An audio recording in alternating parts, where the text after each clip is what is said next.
Hey everyone, welcome to the Peter Attia Drive. I'm your host, Peter Attia. The drive is a result of my hunger for optimizing performance, health, longevity, critical thinking, along with a few other obsessions along the way. I've spent the last several years working with some of the most successful, top-performing individuals in the world, and this podcast is my attempt to synthesize what I've learned along the way to help you live a higher quality, more fulfilling life. If you enjoy this podcast, you can find more information on today's episode and other topics at peterattiamd.com.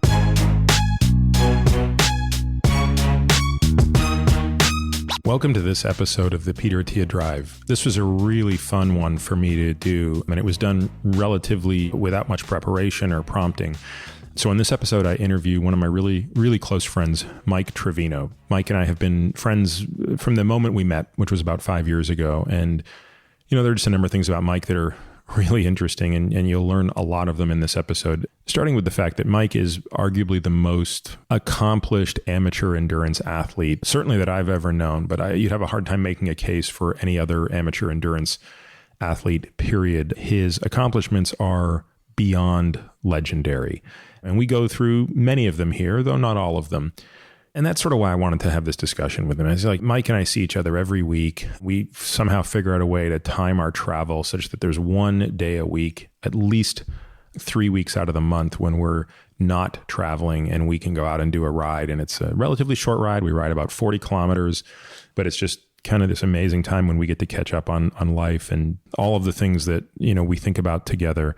And so Mike shares a lot of that stuff today. He gets into, again, I think you could listen to this and easily come away overwhelmed and thinking, wow, there's nothing about that guy's experience that I can relate to, because he's basically setting world records in running, in cycling. He's doing these things like the race across America that I think it's almost impossible for a normal person to fathom what that means. It's impossible for me to fathom what that means. And I have some experience in these sort of ultra distance world. But I think he also is able to make the case that the lessons that he learns in doing these things are applicable to life, and they're applicable to specifically things that you might want to do for your own endurance. You know, if you're currently able to run a 5K and wondering what does it take to get to the 10K or the half marathon, or you're running the half marathon and you want to run the marathon, what does it take? Well, in many ways, it's sort of taking a page out of Mike's playbook. Mike's a really special guy to me. Mike and his wife, Nada, who are very close friends, have been there for me during arguably one of the most difficult periods of my life.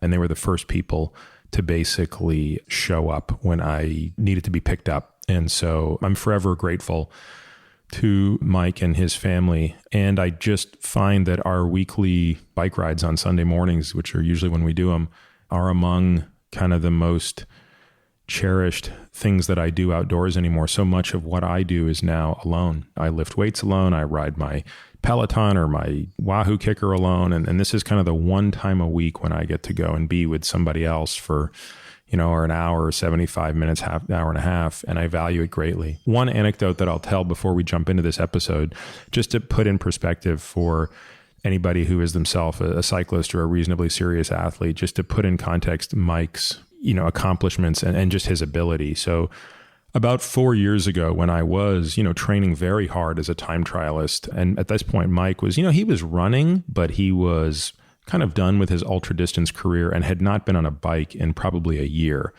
And he was like, you know, I'm going to come out and join you one day for one of your workouts. I said, yeah, that'd be great. You know, and I couldn't expect that he could even come close to keeping up with me, because at the end of the day, just conditioning seems to matter, and how much preparedness you have matters. And so we went out to Fiesta Island where we train, and there's, you know, a loop that you do that's part of the training. So we did this workout together, and it was a very tough workout. Lots of sort of 3-minute, 4-minute all-out intervals. And at the end of the workout, we decided to do 2 hot laps. So that's 2 laps of the big loop of Fiesta Island. That would be about almost 14 kilometers for those 2 laps. And, you know, I was fit. Like, I was training for races. And I guess, as I said, Mike hadn't been on a bike in about a year. And we went out and did these 2 hot laps. And I couldn't believe it when I crossed the line for the second lap. I mean, I expected Mike to be 3 or 4 minutes behind. And I look back and he's all of 15 seconds behind me. And I was like, wow, I'm about as fit as I'm going to be at this stage of my life. There's not a lot I'm going to do to take my game to the next level. And he's pretty much right where I am just out of the gate. And that was kind of an interesting, wake up of like, there are guys that are just at a different level, and these guys train and forget about it. They're in another world. So I hope you enjoy this episode. It's really geared towards people who have some sort of interest in physical performance, but I really think there are enough sort of life lessons placed within here that I think anybody, even someone who has no desire to run a marathon or do anything crazy like that, is still going to find something in it. And finally, at the very end, so if you just don't want to hear anything else and just want to skip to the very end, we do disclose what we consider the second best beer of all time. Again, we do not disclose the best beer because, I've got my reasons for that. But at the very least, those of you that are interested in great beer will get a little tip at the end. So anyway, I hope you enjoy. Mike, I'm super excited to sit down and talk about all this stuff with you. We've known each other for such a long time now, but you're such a sort of mild-mannered, understated guy that if someone Googled your name, they wouldn't realize a fraction of what you've accomplished. And I think there are a lot of people who are going to listen to this who are going to be, I think we'll learn a lot from this and be able to apply it to what they're doing. I doubt many people who listen to this are ever going to want to go and do RAAM or try to set 24-hour world records in cycling and running. But I think the principles that you've learned over the years are applicable to someone who's going out to try to run their first 10K or whatever. But let's start with a funny story, which is what'd you do for your birthday this year? I ran. So how old did you turn? 43 in December. And what is your shtick on your birthday? Starting at 40, the new goal became run my miles in years and miles. So this year was 43 miles. So I remember when you called me later that day after you did your 43-mile run, which in and of itself was crazy. But the part that I found most impressive was your nutritional strategy. Yeah, this year was a new experiment. I thought I was in good shape and decided to try the run no calories. So self-supported, but no calories, just to see if I could pull it off. So I left with a couple Crystal Light packets for flavor on hydration and $20 to buy, worst case, buy a banana at a 7-Eleven or something like that. And I pulled it off. Yeah, so you had dinner the night before. Yeah, I started fasting at 5 the night before, had a beer. By the way, I just want to state for the record, the beer that we drink, we never mention by name. Never, ever. Okay, so don't let that ever slip out in case that was the beer you had. So you had a beer at 5 p.m. Had a beer at 5 and went to bed 9 or 10, up at 4, and out the door by 5. No breakfast. And that was it. Started running. And you ran about 8-minute miles for 43 miles. Yeah, just over 8 with some hills. Went south, so I left North County, San Diego, went to the coast, ran up Torrey Pines. Gorgeous morning, and just kept going down the coast, La Jolla and Pacific Beach and down to Point Loma, then turned around and stopped at in Pacific Beach at the pier where I met my family at noonish, and we had brunch. And you said you weren't even really hungry when you were done. I wasn't. I expected to, we were ready to have a big brunch and Bloody Marys and celebrate. My wife brought the kids and balloons, and we ate at our favorite restaurant. And no, it was great. It was a wonderful day. Yeah, so in the parlance, that's what we call fat adaptation, because, if you do the math, the extent to which you're expending energy, you're probably expending somewhere in the neighborhood of 600 to 700 kilojoules per hour. And, if you were trying to get access to that just from glycogen, I mean, you'd be done in probably 2-3 hours at the most. 2 or 3, yeah, 2 or 3 at most. And I was fairly aggressive pace, right? So, there's a series of energy stores that you tap into depending on your output and duration, that well. So now I try to keep an even pace and stay hydrated. Didn't really stop. It was actually nice because in prior runs, you have to stop at a 7-Eleven and you wait in line, or stop at a gas station and get something to drink and buy a banana or granola bar or something, and then you get tight.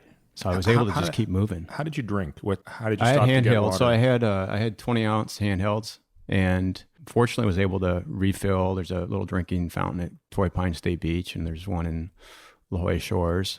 I didn't kind of know where all the stops are, so I just planned it in little 30-second diversions. And by the end, I was just doing straight water, which felt and tasted better. Yeah, I turned around Point Loma OB and then went back up north and to one last water stop in South Mission Beach and ended in Pacific Beach. So I remember one of the first times we hung out, we were introduced by a mutual friend. This is probably in 2013. And this is back when I was cycling pretty seriously. You were running pretty seriously, but you weren't cycling much at the time. But I was telling you about this shake that I make, this Generation UCAN. I call it the Peter Kaufman, where I take the Generation UCAN and I mix it with heavy cream and almond milk. And it's like the best meal you can have in a shake, right? And I was like, hey, you know what? Why don't you come over after your workout on Sunday and I'll fire this up for you? And you said, sure, I'll be there. And you came over, but the part that blew my mind is you ran over and it was a 50-mile run. You know, even though we only lived you lived in La Jolla at the time, so we only lived maybe 12 miles away from each other, but you had turned it into a 50-mile run to end at my place. I forgot about that. Yeah, of course, because for you, that's nothing. Well, no, it was actually one of my longer runs training for, so that was 13, and that Saturday or Sunday was one of my long runs training for what was supposed to be a 300-mile run down the coast. And so I think I peaked around 50 or 60 in terms of, I was doing 130-mile weeks getting ready for that. 170 you hit one week, didn't you? No, the week of the run, I hit 313. Ended up being about 275 miles, the run itself, which was Gaviota State Beach to San Diego to raise money for the Navy SEAL Foundation. So that 50-miler was training for that, which was 5-6 weeks after your shake. I remember your wife and daughter saw me standing in the driveway, and she kind of looked at me out of the corner of her eye and just ran in the house. The pool of sweat. It was incredible. Yeah, a lot of sweat. But yeah, you came in and fired up the shake, so I'm really glad to have microscopically contributed to that recovery that day. Yeah, it was all about that shake. So where'd you grow up? Grew up in Iowa. And were you like a cross-country star in high school or something? No, I was actually a football player, wrestler in Iowa. I started riding my bike at 4 and was out the door independently by 6, and then doing 50 and 100-mile rides by the time I was 10 or 12. Did RAGBRAI, which is a bike ride across Iowa. First one was in 87 when I was 12. It was 400 miles across the state. So, I always liked the endurance stuff, but most of my time was spent. My dream was to play Notre Dame football. Your dad went to Notre Dame, right? My dad went to Notre Dame. My grandfather did. My mom went to St. Mary's, which is the sister college there. So my dream was to, Notre Dame football. So that was big too. I weighed about 200 pounds in high school and wrestled heavyweight because I didn't want to lose weight. It's offensive lineman, offensive tackle in high school, and then went and played football in college, inside linebacker in college. And I remember the first time you told me that, I was like, how were you a football player? Like you don't have an ounce of extra weight on you at this point. And so what was that metamorphosis like to transition from being kind of a power athlete to an ultra endurance athlete? It wasn't planned. It was college became about college, and I played a year and a half of football, and I wanted to finish college early. I just didn't want to go the whole 4 years. So I just loaded up on classes and realized I was there to study and work and not necessarily play football. So I quit football, played rugby, and my first job out of college was actually a startup in Europe. And the interesting byproduct of that whole transition was I was learning German. I was living in Heidelberg, Germany, and I was running sales and marketing for this tiny little startup there.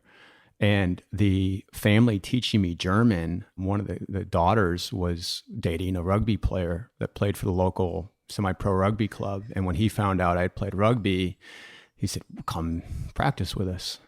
And their practices at the time were runs in the mountains in Bavaria, in southern Germany. So I just fell in love with the trail running. So and I ended up playing rugby with that team, which was fantastic. It was a blast. But I also ended up losing weight, and it just sort of fed on itself. So by the time I got back to New York, I'd lost 15 pounds and just kept training, kept running. Didn't lift as much, and it just fell off. I was at my peak 218. I'm 170 now. When I was racing, I was 155, 160. So I lost probably 60-ish pounds over the course of 5-10 But years. the amazing thing, because I've seen so many pictures of you back, like the picture, there's a great picture of you that hopefully we'll figure out a way to sort of link to it in the show notes. But at the beginning of the 2004 RAAM maybe. And it's like, I'm looking at you and I'm like, I know you're 155 pounds, but you don't look it. You look like a beast.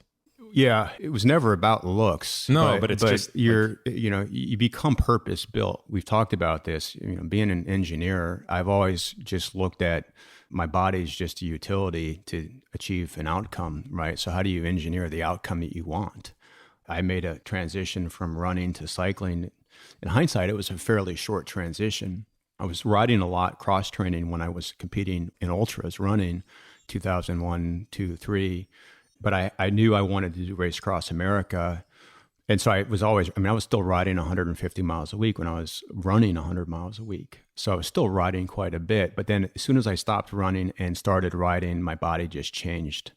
My massage therapist, who's still my massage therapist today, couldn't believe the transformation. Your body just changed overnight. But that's all I was doing. All I was doing was training. You have that sort of unique ability where you can go out and run a sub 3-hour marathon, which that's a very fast marathon. But at the same time, you're setting 24-hour world records on a track in running. I mean, you ran almost 150 miles in 24 hours, right? Yeah. I didn't set any world records on the track running. I did set some course records on a track, 24-hour run in 01, which was the San Diego one day. And I swore I would never run on a track again. It was probably the hardest single day ultra I ever did because it's just so monotonous.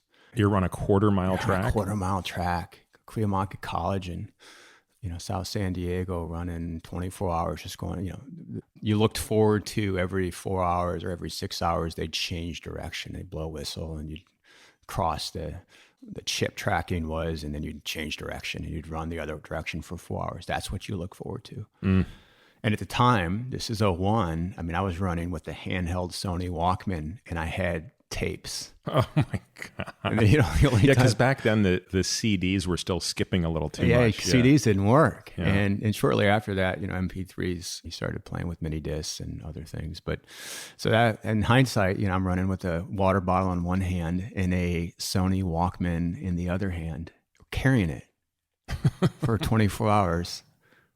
And did you have like a big support staff for something like that? I did not have anyone there at that event. In fact, I had a cooler that I brought. I backed my truck up to the, back of the track and threw a cooler in the back and left the hatch open. And I just crewed myself for that. I didn't want to bother anyone. I couldn't ask anyone to stay out there. This was sort of your opening thing. Like this was the event that kind of put you on the map of like, because again, a lot of these ultra distance guys have been sort of doing that stuff for longer, but you just sort of showed up, and wasn't that like your first big win? That run was actually at the end of what had been my first sort of big year. So in 2000, I ran my first 50, made the transition from marathons. And, the question was just, can I do a 50? And I did what we call the PCT 50, the Pacific Crest Trail 50 miler. Hot August. And I then did a 100-miler called the Angeles Crest 100. Starts in Wrightwood, ends at the Rose Bowl in Pasadena about 6 weeks after that. And I was doing the 100 because my goal was to qualify for what was, and still is, the Super Bowl of Ultras, the Western States 100. I didn't get into the Western States. This was in 2000, but I submitted for the Badwater. So that was my goal. So in 2000, applied to get in the Badwater. I did for 2001, the July 2001 running to the Badwater. And so 2001 was, I stacked a bunch of races. I did a bunch of 50 milers. I actually did the Boston Marathon, in there between 250s. And so the track run was actually at the end of that season. So I did a few 50s, so I did the Badwater, and then I actually, on September 11th of 2001, I was scheduled to fly to Colorado to try to bag a bunch of 14ers, set a record of 14ers, and had to postpone that a week. And did it a week or two after that. And that was in September of 01, and then I did the track run in November of 01. That was the end of my year. So tell people what Badwater is, because that out here means a lot, because anyone in Southern California knows what that is. But yeah, so Badwater is a running race that starts in Death Valley, California. So it's nice and cool. Nice and cool. It's a cool 125 at the peak, around 4 o'clock. It's so hot. If you run the white line, it's 10 degrees cooler. The surface gets really hot. So the air temperature is 125. The surface, you can fry an egg. People can fry an egg on a hood of a car. So I did the Badwater. And how long is it? It's 135 miles, and you start in Death Valley at 100 or so feet below sea level. I don't remember exactly. And it now finishes in Whitney Portals, which is 8,500 feet. So it's a beautiful, you go through all these ecosystems. You start in a desert, you journey over to 395, you roll into Lone Pine, which is sort of a cool little mountain town in California, the base of the Sierras. And then you get on this Portals Road, Whitney Portals Road, which is about a half marathon, pure, all climbing. So you do 13 or so miles of climbing up to the Whitney's portal. It used to actually go all the way up to the top of Whitney. For safety reasons, they stopped doing that. And funny side note is I was doing a lot of climbing, a lot of mountaineering stuff in 2001. So my crew, I did have a crew for Badwater. You have to have one. So I had two crews. I actually had a running crew and a climbing crew. And my climbing partner was waiting for me at the portals. I don't think I've ever talked about this with you. So I did the race, 10 a.m. start. I finished, I forget my time, but I finished the next day around noon or 1. And my climbing partner was there. We were going to go climb. So we were going to, hike up to the base of Mount Whitney, and we were going to climb, I think, the east face of Mount Whitney. And he had all the climbing gear ready to go. And I finished, 135 miles. And I said, "Hey, buddy, you don't want me on the other side of flaying you. You don't want me on the other side of the rope." Yeah. And so we ended up going down to Lone Pine and having pizza. Yeah. Bailed on the climb. I have a much smaller story than that, meaning like it's a fraction of that. But in 2007, I wanted to swim across Lake Tahoe as a training swim for a longer swim I was doing later that summer. And Trans Tahoe, you can do it 10 different ways to Sunday, but I wanted to do the longest possible crossing. But I didn't do a good job picking a boat captain. I left it till the last minute. I didn't know how to get someone really good. So I just kind of went to, some local and said, "Hey man, can you pilot me across this thing?" And it turned out he was clearly drunk. And we only know this because I left my GPS device on in the boat the whole time we were on the boat. But he didn't realize that the purpose of the guy in the boat is to set the direction. The swimmer sets the speed, the boat sets the direction. He followed me. So we S-ed our way across Lake Tahoe. And it was a total shit show. I ended up running out of food because, of course, I only budgeted this to be so many hours, and it ended up being 2.5 hours longer. It turned out to be probably the hardest swim of my life mentally. But I remember that day, I was like, we start at night. So I'm like, I'll be done by 2 p.m. I told my brother, I was like, "Dude, have the bikes down at Lake Tahoe. As soon as I get off, we're going to ride around the lake," which is like a 80-mile ride or something. And I swear when I finished that swim, I could barely walk to the car. Just, the sun beating down on you, the mental fatigue. I was like, I don't know how I thought that I was going to ride around this lake at this point. That's a great, the training for these things is what prepares you. And not just the miles, not just the time on your feet, but it's stuff like that mentally is demoralizing, right? It completely humbles you. And I think if I look back on the stories, very few stories come from races. A lot of my stories come from the training. And we all have great stories. I've gotten stuck in the desert, sandstorms, learned to bring goggles with me, to ride my bike in goggles to deal with sandstorms.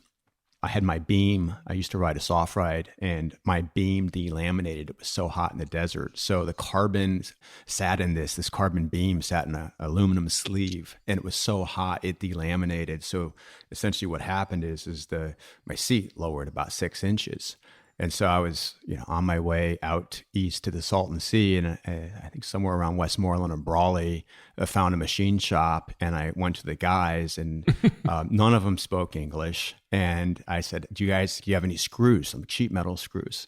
And so they had a bunch of power tools, and three of us, they pulled up on the seat, got it to a relatively close spot where I needed to be, and we started drilling sheet metal screws through the aluminum and carbon, because I was, 200 miles from San Diego, 150 miles from San Diego. And it just wouldn't occur to you to call a friend and come pick you up. Well, no, Well, yeah, you're on your own as part of the journey. And this. I had a flip phone that I turned off because you had no reception out there. So I don't think I probably even could have called a friend at the time.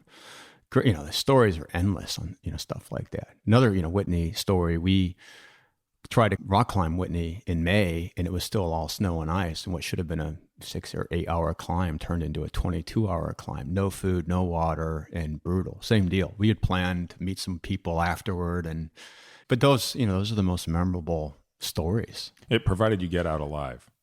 Provided you get out alive. Yeah, that's the caveat.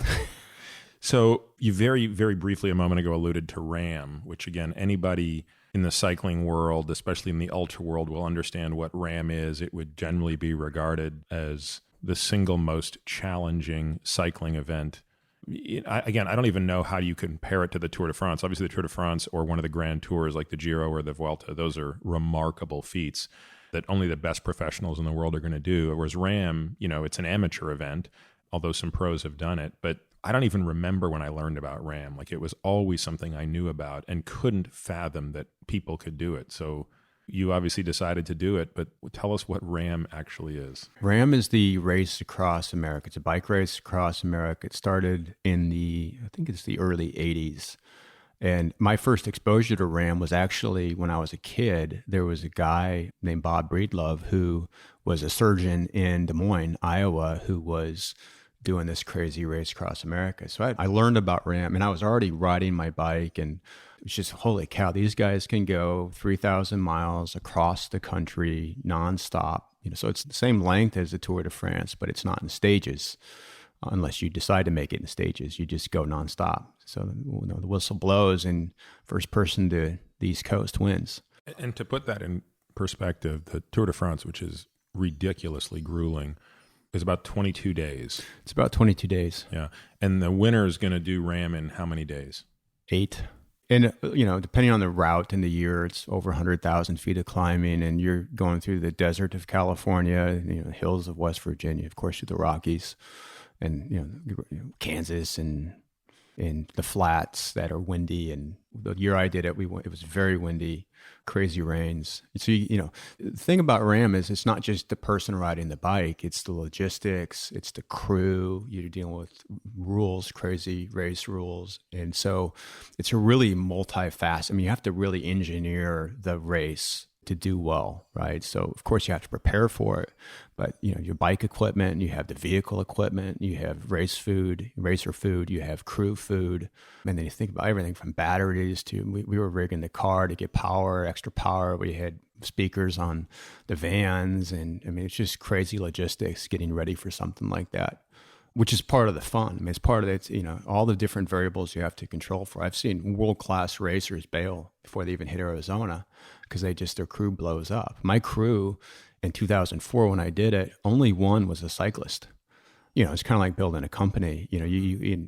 Problem solving comes best from people that represent different functional areas, right? So I had a massage therapist, I had a doc, I had one cyclist, I had a software engineer, my sister. I had a really mixed team. None of them, except for one, knew how to change a tire on a bike. And I figured we could teach them that. Yeah. And the crew dynamics is the biggest part of pulling that thing off. It's all about the crew. When you're talking about 8-9 days, that's unbelievable. I always felt the highest compliment that I ever felt, or the greatest sense of pride I probably ever felt during my marathon swimming days, was when I got asked to crew chief for one of my fellow swimmers. So when I was doing the swims, you have to have a crew chief. And that person basically is the one that is designated in charge. There is one and only one boss on that ship, and everybody does what they say, no matter what the fuck is going on. That's right. So you have to trust that person with your life. Yeah. They're the ones that make the decision on when you have to change feeding, if things are going wrong. They're the ones who pull you out of the water if they think you're failing. That's like the guy in the corner who can throw the white towel in when you're getting the crap beat out of you. So, because, as athletes, when they're doing these ultra distance things, like, they can become delirious, and then you have to think about their safety. So, on a number of occasions, I got to crew chief for friends of mine who were doing some of the most ridiculous swims I've ever seen. Like Forrest Nelson is a friend of mine who, again, outside of the swimming community, nobody would know him, but the guy's ridiculous. I mean, he's soloed around Catalina Island. That's a 50-mile swim. He's done a double crossing of Catalina in the winter, which is, just from another planet. And yeah, you realize like, the responsibility that's on you when you are responsible for making sure the other 10 people on the boat aren't screwing up their jobs. And you are 100% responsible for everything that swimmer's doing, counting their stroke rate, all those things. And again, the longest I've ever had to crew is, be a chief is maybe 36 to 48 hours.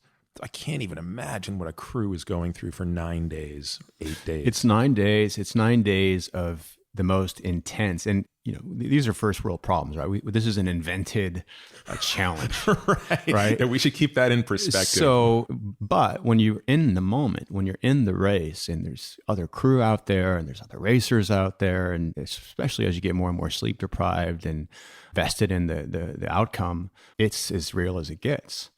So that's exactly right. In fact, my crew chief the first year was the only cyclist. He had brought his brother. I think his brother was a math professor at MIT or Columbia, and they ended up getting into a fist fight in the parking lot of a grocery store in the Midwest.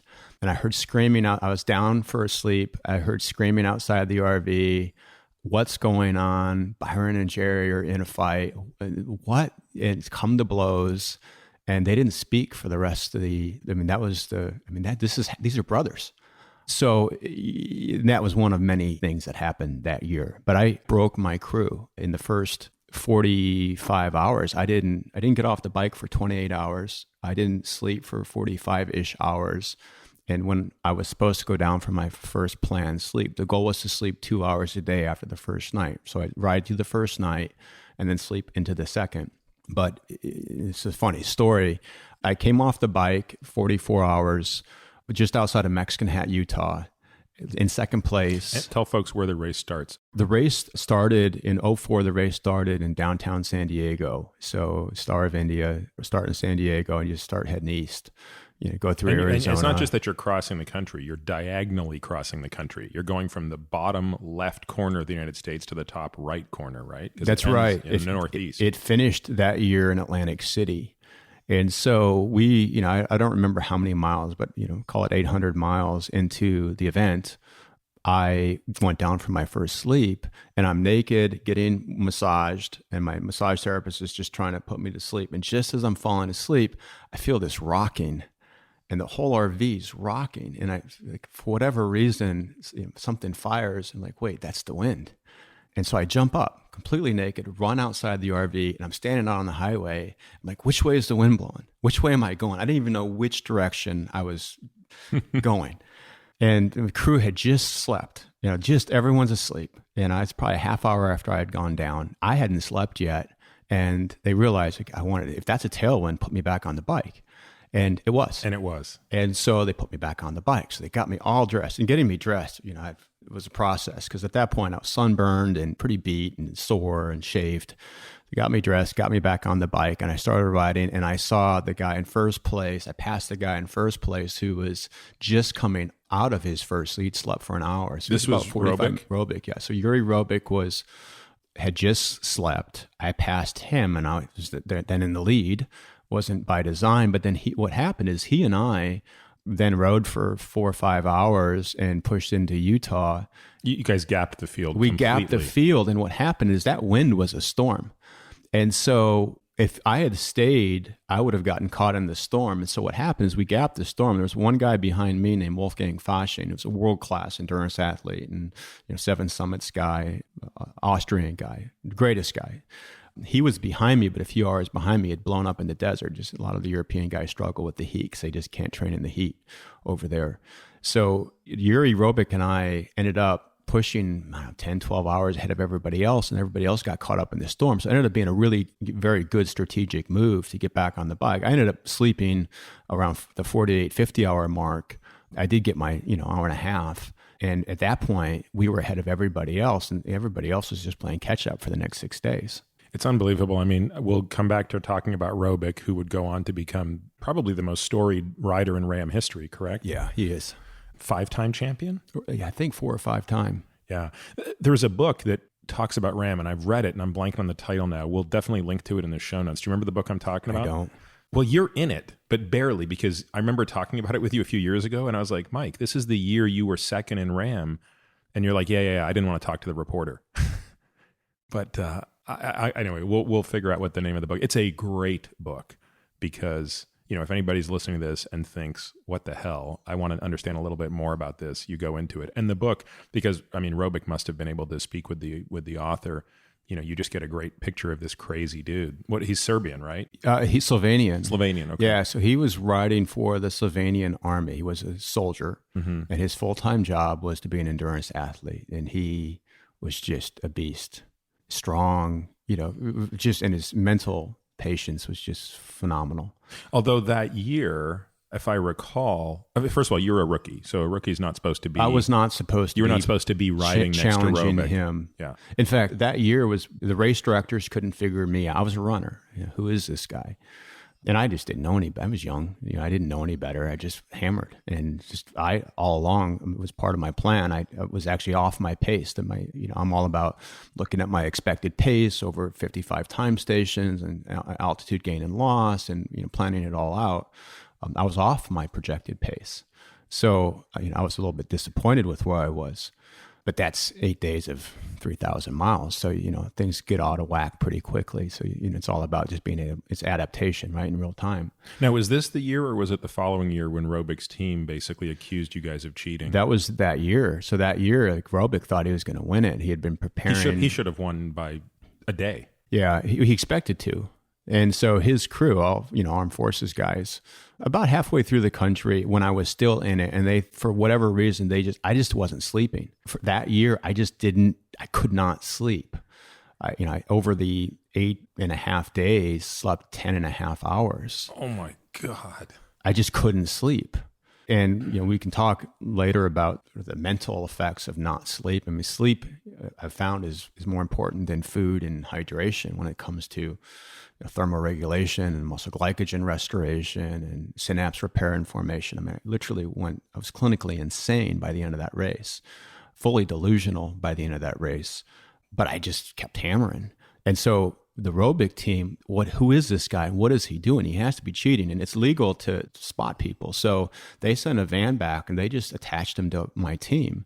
And apparently this is sort of race tactics. The RAAM is famous for other racers playing mental games, and the race directors kind of encouraged it. And that was all new to me. I'm kind of a pure, clean, just go and hammer and let the best man win.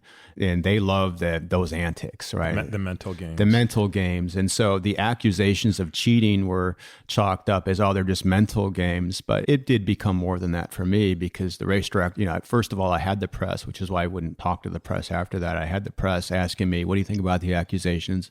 My team hadn't told me yet. And Robic's crew just accused me of cheating so the officials would, scrutinize me.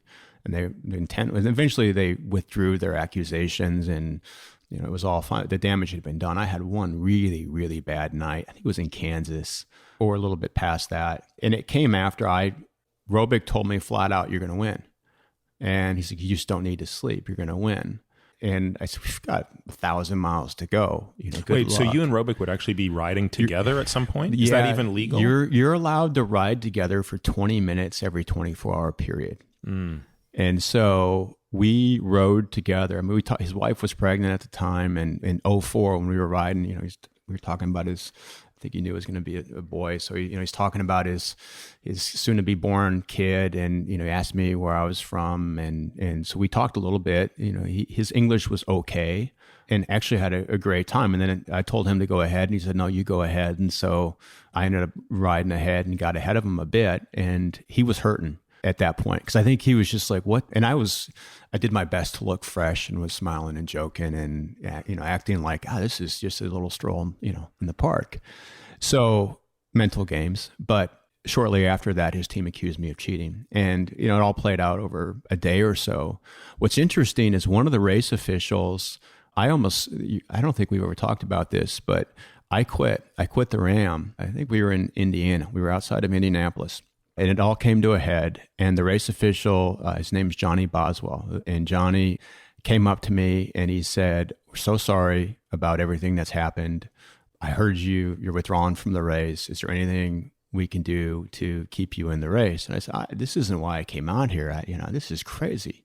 And mind you, I've, 2,000 miles into it. Yeah, with no sleep. You're not even able to think straight. I just got off the bike. Robic at that point was 4 or 5 hours ahead of me. was completely demoralized, right? And my team's having to answer questions about why they pulled me off the road to sleep in the RV, just crazy stuff, right? All within race rules. And so I told Johnny, I said, the only way I'm going to stay in this is if no one speaks to me for the rest of the event. I don't want, because there were crew or press vans cruising up alongside me, trying to take pictures, trying to interview me. And I said, I want everyone to leave me alone. The only way I stay in this, and at that point, I'd felt like, the race is lost. I'm not going to win this race. Grobik's too far ahead. So 4 or 5 hours with how many miles to go is insurmountable? Around 800, I think. It was around 800 miles. I'd have to go back and look. And believe it or not, I went for a run. I would say I don't believe it, but you went for a run before we rode our bikes today. I did. You just decided at 5:30 in the morning you needed to go for a run just to, get a little workout in before we got on our bikes. So I asked myself, what's the one thing that'll center me? And for me, running's always been we call it meditation, but it's just, I get centered, right? So I asked my crew, I said, find my running shoes? And what? And I went for a run and I found a park bench in a little town in the Midwest, and I ran, a mile or two, and I just sat under a park bench and I checked myself, and it was, you could say I was sleepy, but I was of probably the clearest mental. I knew exactly why I was there and what I was doing. And I asked myself, do I want to do this to my crew? They were demoralized. I was hurting. And I ran back and I said, all right, I will do it under these conditions. I will get back in the race and do it under these conditions. And I did. And the official stayed with me and kind of protected us the rest of the race. And it was fantastic. They gave us space, but they just kept an eye on us the rest of the race. And I still exchanged Christmas cards with Johnny Boswell. And we'll always think of him as a friend because he saw what we were trying to do. And I think a lot of people are like, what's this guy doing? And what's his angle? So what was the strategy that normally people took to RAAM as far as how much time on the bike versus how much sleep time? What would be considered the sort of best practice? 20 to 22 hours on the bike, 2 to 4 hours of sleep. So you want to sleep if you're, at a minimum 18 to 20 hours over the course of a week. So did anybody ever experiment with, I'm going to ride 18 hours and sleep a full 6? A lot of guys have talked about time trialing it, right? So you ride 300, you hammer and you go off, so you ride for, call it 18 hours, and then you get off the bike and you sleep 6. And I think there's something to be said for that. So, that's the ultimate, if you can do that and sustain it and still put the same performance in on your 6th or 7th 300 miler, then that may be it's just math. If cumulative time elapsed is less than just hammering the whole time. It's tough though, I'll tell you, it's tough to get off the bike. It takes a lot of patience. Especially early in the race when the other guys you're going to see like, Jesus, I'm going to sleep for 6 hours when some dude's sleeping for 2. Like I'm going to wake up, given the difference in speed, 3 hours behind a guy. That's right. And there's a guy here in San Diego that his name is Pete Pensears, and he held the transcontinental speed record for a long time. It's 15.4 miles an hour for 8.5 days. That includes off the time. Yeah. That's ridiculous. So his on-bike speed is 20 miles an hour. He's flying. And he didn't stop much. But he said there's really two, and I eventually experienced this. There's 2 things that will determine whether or not you can win RAAM. One is, what is your RAAM speed? And really, what is your speed? What speed can you maintain on the bike after you've depleted your muscle glycogen and you're just cruising? Because that's ultimately going to determine how fast you can really go. So we used to call that your all-day speed in the water. We're well beyond thresholds. We're just talking about something totally different. That's right. You're no longer trying to stay 5% of threshold. You're done, right? Yeah. That's one. And the other is, what's your REM cycle? And he taught me this, and his wife used to do it for him, is she would watch him sleep and then watch when he would come out of REM, and she would chart it. And they would do this before the RAAM because obviously it changes over time. And so right up before the RAAM, his wife would watch him sleep, time it, and then she would wake him up. And the whole point being, don't wake yourself up in the middle of REM because you're going to be sleepy and not be able to perform. So she'd look at his eyes because theoretically you go from REM, you if it's late enough, you might go out to stage 1, 2, which is a perfect time to wake somebody up. That's right. So she would wait till his eyes stopped moving. She would wait till his eyes stopped moving, bring him out. He would feel rested, even though it was 2 hours. And he said, look, if your RAAM is 90 minutes instead of 220, 2.5 hours, you're going to win. Yeah. Wow. That is freaking incredible. Yeah. Sleep engineering. Engineering the sleep. And then we talked a lot about, staying liquid, because it's, you don't want to move blood to your gut while you're riding, because then obviously you're taking blood away from your legs. So stay liquid, try to let your body do as little work digesting, but you want nutrient dense calories, right? And nutrition and hydration should be one and the same, to the extent that you can tolerate that. So yeah, you're engineering your sleep, you're engineering your intake, of course, you're engineering your training and race strategy. And people engineer the shit out of their bikes too. I mean, people are doing all kinds of crazy things to get their bikes dialed. Now, you got to know Panseras pretty well, and you got to ride with him. You told me a story about him once, and I couldn't believe it. Like, how old was he and how fit he still was? Yeah. In 2004, I was introduced to him in 2004 and went out and rode with a group of guys that still ride. And he invited me to ride with them. So I rode up there in North County, San Diego, and I rode up, did 60 or 70 miles to meet them. And we rode, and we rode up a hill that was a 26% grade, probably 100 or so miles into our ride. It was about 140 or so for me. And we rode up the hill. We were leading this crew, and I looked over to him at the end of the hill, 26% grade in North County. I think it was up near Fallbrook or Vista, where he was former nuclear engineer at San Onofre. And he said, "What's your heart rate right now?" And I said, "I think it's like 188. And I said, "Well, what's yours?" And he said, "It's 181. So he's 60. I don't know how old he was. He was mid 60s then. And his heart rate was like 180. And I said, "What's the highest your heart rate has ever gotten?" And he said, "I just hit the highest heart rate I've ever seen." So here he is in his mid 60s. And I asked him, he said, "I've never gone up this hill this fast, and I've never seen that heart rate." So here's someone in their mid 60s. And if you do the math, right, 220 less your age, and that's your max heart rate. So, he should have been around, let's call it 160, maybe. Max heart rate for highly trained, adapted, semi-professional athlete, world-class athlete, transcontinental speed record holder at the time.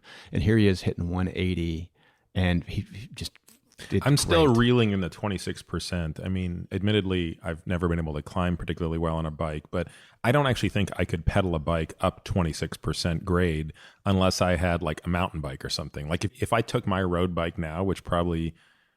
I can't even remember if I have a compact crank. I probably do. So I'm riding like a 34, 23. I don't think I could get up 26. Like that hill when we're coming around Lake Hodges, as we're, when you come to the light before you get to Del Dios, that's maybe 18%.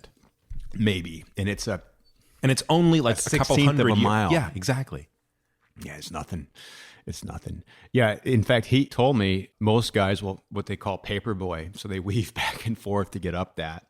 So they'll paperboy, and then the rule used to be they would go, there's an avocado grove, it gets to the top of the hill, and when they were kids or younger, they would go grab avocados, and they would start just all you have to do is lay it on the road, and the avocados would roll down and start bouncing down the hill, and they'd try to nail guys on their bikes from avocados. So if you're slow, you're going to get beamed by avocados. Oh my God. So Pete came up to me right before the race and said, "Good luck. That record needs to go, and I wish you the best." And he taught me so much. I mean, very early on, I haven't talked to him in a few years, but he taught me a lot. And just this whole notion of engineering the sleep, the nutrition, the training plan, the race strategy, of course, all the crew stuff. And a lot has to come together. There's so much more I want to talk about on that front, and I want to come back to aerobic because I don't want to forget this. There are a lot of people listening to this who they just can't relate to what you're talking about. Let's call a spade a spade. I doubt there's anybody listening to this who's ever going to go out and ride RAAM, let alone, do any of the other crazy ultra endurance stuff. But I am sure there are a lot of people here who are thinking, I really want to run a marathon one day, or I really want to do an Ironman. I want to take that leap from Olympic distance to Ironman. What can they learn from you to make that transition, which, for many people, running a marathon is as crazy as doing a 24-hour run. And for many people, doing an Ironman, for them, is as big a stretch as it was for you to do RAAM. I think we all have the physical ability. We all natural born athletes, right? Everyone. Some people may You really believe that? I believe that. I firmly believe that. Now, some people may have better genetics or better biomechanics, but look, I was heavy and a jock, a football player, and I'm not the best endurance athlete in the world. I mean, I was able to engineer myself, kind of hack my way to positive outcomes. And if I can do it, I think anybody can. Now, people may have different goals. So I think the biggest thing is just assume that you have in you somewhere the ability to do great things. The other piece of it is change your mindset, right? Whatever your goal might be, whether it's run a half marathon instead of a 5K, if that's what you want to push yourself, is there should be no sacred cows, right? We have these constructs in our mind about limits. And I'd say that's the biggest thing. I've talked to people about this before, is just change your perspective on what you think you can do. Just throw it out the window. Right? It's the classic, if someone gets electrocuted and they get thrown across the room, it's not the electricity throwing them across the room. It's their body. They have the innate ability to do amazing things. Most people haven't figured out how to tap into that. So that's my only piece of advice is just check your assumptions at the door, right? And just open your mind up a little bit. We talked about all these things you've done, and what's missing from the story is you were working 60 hours a week as an engineer at Qualcomm during this period of time. Yeah, in the early 2000s, I was running a software company, and we had test engineers and programmers, et cetera, working at Qualcomm and lots of other places. That's right. So but it fit very nicely with my routine. So I would get up at 3-ish, run, ride into work. Just to be clear, that's 3 a.m. 3 a.m. run. And run how far? What would be, give me a day in the life of training for 12 was sort of my staple. Mm-hmm. Run 12, jump on no shower, jump on the bike, ride in to work, shower, ass in the seat by 6:30. And I was a programmer at the time. I mean, even though I had people, I loved to architect and build stuff, right? So somewhere in there, in prepping for my run, I would make a smoothie with whey protein isolate and L-glutamine and glucosamine and flaxseed oil and all the stuff I needed to recover. So I'd have that in the freezer, come back from my run, grab that, throw it in my pack, throw my computer in my pack, jump on the bike, and then I'll put my feet up. And so from 6:30 to noon, I would sip on a smoothie that was super cold and eat over time. Those would be that was 2,000 calorie shake essentially, right? And so that was my routine, but it worked because that was my recovery time. And occasionally I would go out and run, or when I was training for Badwater, I learned Badwater was all about just becoming like a human water filter, because you have to push so much fluid in Badwater just because you sweat so much that I would go and do sauna time. So I would run over to a fitness facility that had a nice sauna and a jacuzzi, and I would just focus on raising my body temp.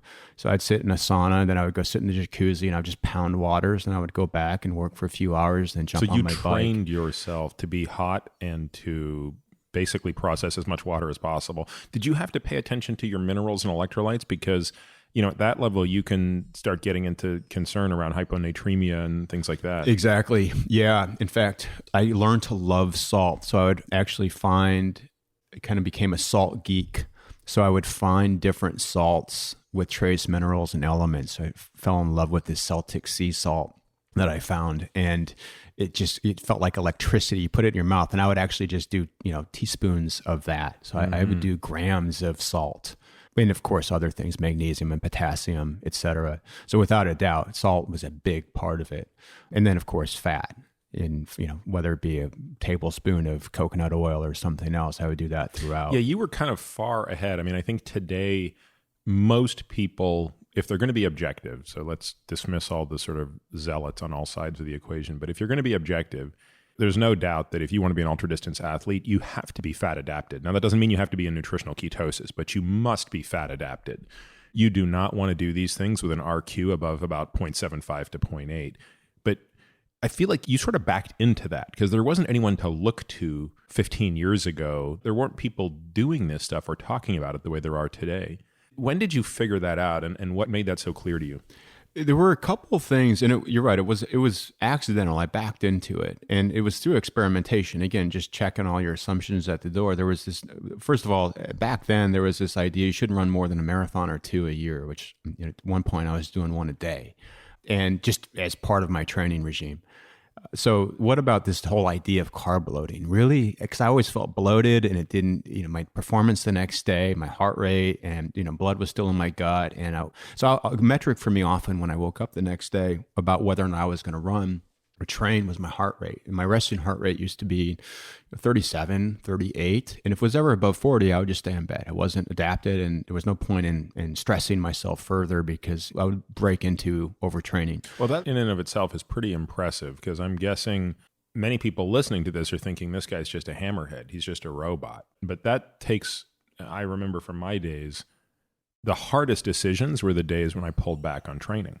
That's right. Because that was like, you're struggling with your own demons. Am I good enough? I'm going to stay in and not train today, but my opponent's out there training. Oh my God, what am I doing? But this is almost where it helps to have a trainer. That's right. Who you can outsource that decision to, but you had the discipline to do that. But after a lot of research, so, a couple of things, I want to come back to fat adaptation and, the carb loading.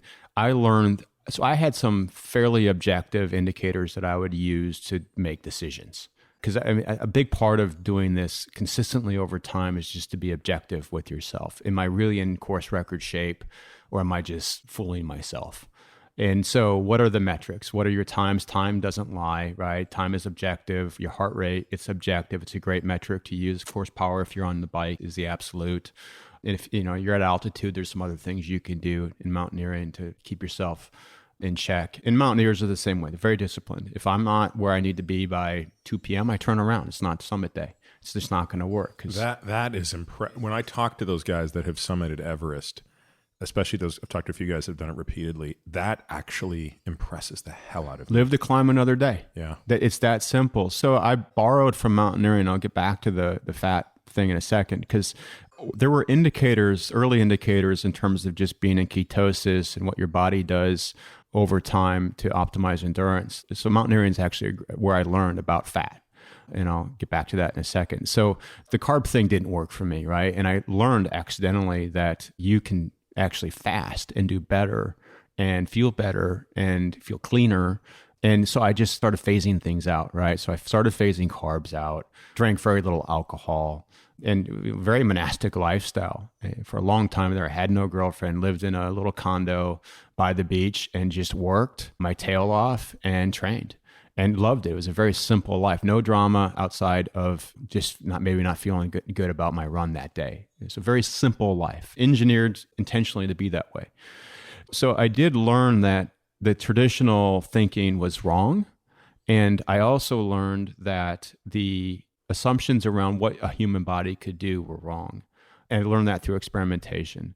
So back to the mountaineering thing. So there's a great book called, I think it's called Fast and Light, or Moving Fast and Light. There's a mountaineer named Mark Twight, who's a batshit crazy mountaineer who's doing all kinds of stuff in the 90s. And I've always been intrigued by doing endurance stuff and in the mountains. And there's guys now doing what I knew would eventually happen. I came to it late, and of course had a family, decided risking my life wasn't worth it anymore. But we knew that metabolizing your body is very different at altitude. And actually taking a shot of oil at altitude was better than eating a bowl of spaghetti. And it's written about. And that's where I learned sometimes it's better just to take a shot of olive oil. I'll never forget reading about this. And I'm like, well, I'm going to experiment with that. If they're doing this at altitude and it's working and it's actually helping them, right? First of all, a little Nalgene vial of olive oil or flaxseed oil to take in your pack if you're doing it on summit day, to not have to carry a bunch of food. Yeah, from an energy density standpoint, it's the most energy dense way, and you're fat adapted, and your body has a hard time metabolizing the fat and anything else at altitude. And it's hard to cook stuff at altitude, which is another story. So I learned that fat's actually not bad. And also learned, sugar is not good when you're doing long events, because insulin response and you bonk, and so sugar is great. It's like a drug though, right? I mean, it's chasing the dragon. Once you have your Twix at mile 20, you're going to want another one at mile 25. You're hosed. You have now committed to a pure glycolytic strategy, and you better have it timed perfectly to the finish line. And it is part of the strategy. And I would argue in terms of optimizing performance should be part of your strategy, but you only get one shot at it. So if you're doing 100, you better, if it comes before a mile 80, you better know what you're doing, because after that, if you're going to take a Mountain Dew, don't do it at mile 20, because it is, at that point, all bets are off. Your body is now shifted into a completely different world, and it's going to want to stay in that world. And you know that well. So I came back from the Himalayas in '02. I spent a couple months over there in Tibet on Everest, and we were eating yak meat, which you can't cook at 25,000 feet. And so I came back with just crazy parasites, which I later learned in '03. And so the other part of this, to answer your question about sort of backing into it, is the only way I was going to get rid of the parasites was to essentially go nuclear on my own body, which meant like a 10-day fast. So I did the Eastern-Western thing. So I went to, infectious diseases guy at, San Diego or UCSD. And I said, well, how do we get rid of this stuff? He's like, hey, I'm going to give you some stuff and it's going to be really hard on your body. I need you to take it. And I said, what have the people been doing for thousands of years? Because, tapeworms and other stuff has been a problem for a long time. Is you starve yourself. Just starve it. You starve it. Eventually, get rid of it. So I did both. So I said, give me the meds. And I did the meds. And I didn't eat for 10 days. So I just drank warm water every day. Didn't really train and did other crazy stuff to just completely cleanse myself. And by day 3, day 1 and 2 was brutal. By day 3, it's like my, 170 degree vision went to, I could see around myself, right? I could feel stuff. I could smell stuff. And it just turned into this journey. It was, of course, fixed the problem, got rid of, and I was developing exercise-induced asthma. I became allergic to certain foods, and I was allergic to myself. I was actually, of course, fighting these parasites, but I didn't know it at the time. All that went away in '03 by fasting, and I felt better. And so I backed in. So I was obviously in ketosis because I started training again. By day 7, I wasn't eating, but I started training again. And I felt fantastic. And that's when I realized, like, holy cow, like, it was accidental. But between the fat and understanding that that's a component of performance, and then the fasting, which was, again, just to get rid of parasites, I realized, like, I can actually perform even better throwing everything else out the window. It is amazing. I actually didn't know that story about you. I didn't know that you had to do this 10 days. I didn't even know about the whole parasite thing. And those, it's really interesting because I know a lot of people who have had that experience, right? They go off and they climb Kilimanjaro and they come back and they're never the same. One of the people who was actually helping me in that Trans Tahoe swim had just come back from Kilimanjaro. And so this person's kayaking, one of my kayakers, and I mean, had to literally hop out of the kayak and take a shit in the water about every, hour. I mean, devastated by these parasites. But it's really interesting. I mean, it certainly strikes me as relatively low downside to at least give a trial attempt of fasting coupled with the medical therapy. I mean, certainly there's evidence to suggest that fasting coupled with chemotherapy can increase the efficacy of chemotherapy. I mean, this has been now actually demonstrated. Walter Longo has talked about this quite a bit, but Dom D'Agostino's been talking about this for at least 5 years now. So I didn't know that about you. I love that. I feel like I know everything about you, and yet I've already learned like 6 things about you in the last hour that I didn't know. Let's close out the RAAM story, just because to me, your RAAM exploits might be your second most impressive story. We're going to come to the most impressive feat of them all in a moment, but there was a really sad ending to Robic, wasn't there? Yeah, in fact, there was a sad ending to Robic and Bob Breedlove. So Bob Breedlove died in '05 on the RAAM. I was a few hours ahead of him. I mean, these aren't, I think at the time I did Everest, it was 1 in 8 people would die. So you're not talking about, people are asking me about finish rates. There's death rates to some of these races. So 1 in 8 die on Everest. I don't know what the stats are today. K2 is even worse. K2 is like 1 in 3 or something crazy. Yeah. There's a few that are just, and that's, that's why with young family, I'm not, you helped me a few weeks ago pull a tree down, and I had my climbing gear out for the first time in 15 years, wrapping slings around a tree. I walk over and I see you with a chainsaw and a freaking 80-foot tree, and I'm like, hey, Mike, do you need a hand? It's the first time my climbing gear has been out in a while. So Robic, unfortunately, had a fantastic performance a number of years after we raced against each other, and he died on a bike in Sylvania. Gosh, it's been a few years. He was riding down a hill or something? He was riding down as I understand it, riding down a gravel road, a fire road or something in Sylvania, and crossed the center line and ran into a car coming up and went over the top. I've been there. I've crashed several times, and there are so many people I know that have died on bikes, which is why I just don't ride as much anymore. Eventually, it's just law of large numbers, right? You're out there enough, something's going to happen. Yeah, I had that wake-up call in maybe 2010. There's a guy named Nick Venuto. I don't know if you knew Nick, but he was the CFO at our company. This was back when I was working at a biotech company, and amazing cyclist. He actually won the Mount Palomar time trial a couple of times. So for people who are around here and understand what Mount Palomar is, it's basically Alpe d'Huez in terms of rise, grade, and including the same number of switchbacks. So it's a serious climb. And every year there's a time trial, and Venuto would win it. And I remember on one afternoon, I was leaving. This was back when I could call myself a cyclist, and I was like buggering out early. It was like 5 o'clock because I wanted to go home, and I had intervals to do that day. And on that day, I remember I had the luxury of calling an audible, which was I could either do repeats on Torrey Pines, which would be hill repeats, or I could go out to 56 on the bike path and do VO2 max repeats because it's not as steep. You're only climbing like sort of 4% as you ride from Carmel Valley out to Poway. And I just decided, I'm going to go ride Torrey Pines today. So I did. And I remember walking up my door because Nick and I opposed each other. And I said, and he was like, I know everybody says this about everybody, but he literally was the nicest dude on the planet. And I remember saying, all right, Nick, see you later, man. And Nick used to ride to and from work every day. He was such a devoted family guy that he just didn't want to waste time training outside of his commute, and he lived far away. So, he'd get in like 40 miles a day training just on his commute. He's riding home on the 56 bike path, the same road I could have been doing my intervals on.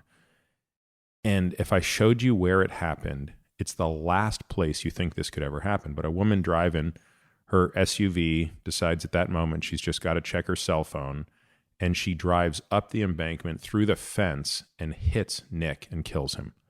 And I couldn't believe it. I just, to think like I was just with this guy 2 hours before.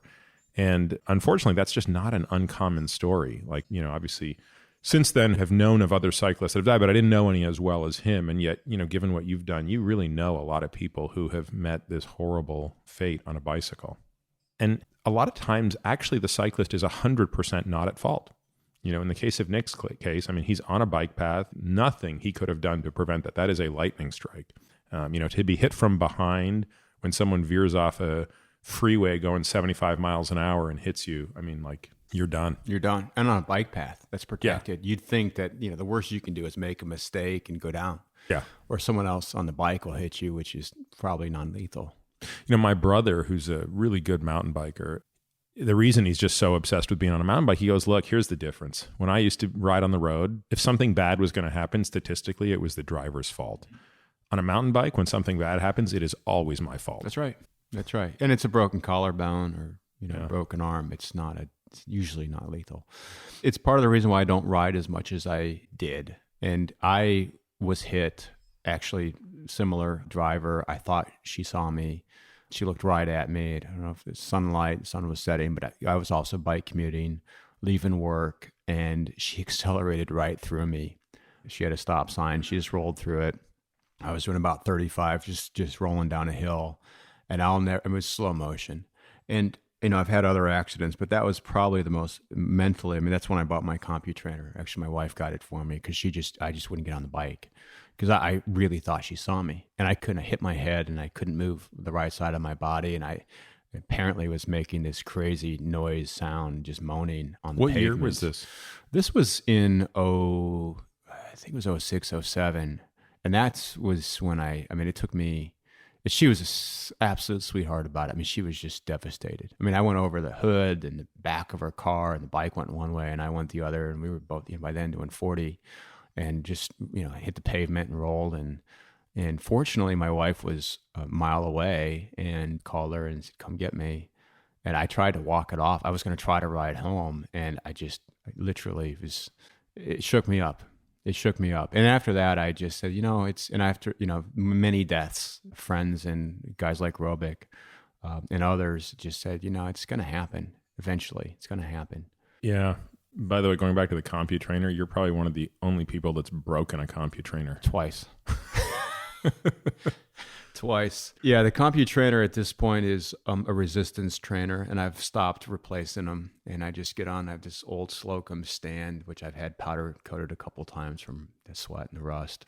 And I used the I remember the first time I saw your CompuTrainer, I was like, dude, what have you done to this thing? Well, I have my contraption I've engineered for the PVC.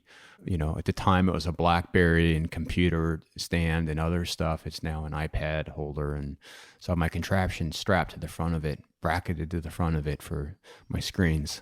So of all the incredible things you've done, and as we become closer over the past 5 years, I've gotten to know all of these things, but you're so unassuming that I have to pry them out of you. But I don't know what it is about Trans Iowa, but when you finally told me about that, I was blown away. I think Trans Iowa might be the most ridiculous feat in the history of cycling, certainly as far as a one-day event goes. So explain the motivation for that, what the hell you did, how fast you went.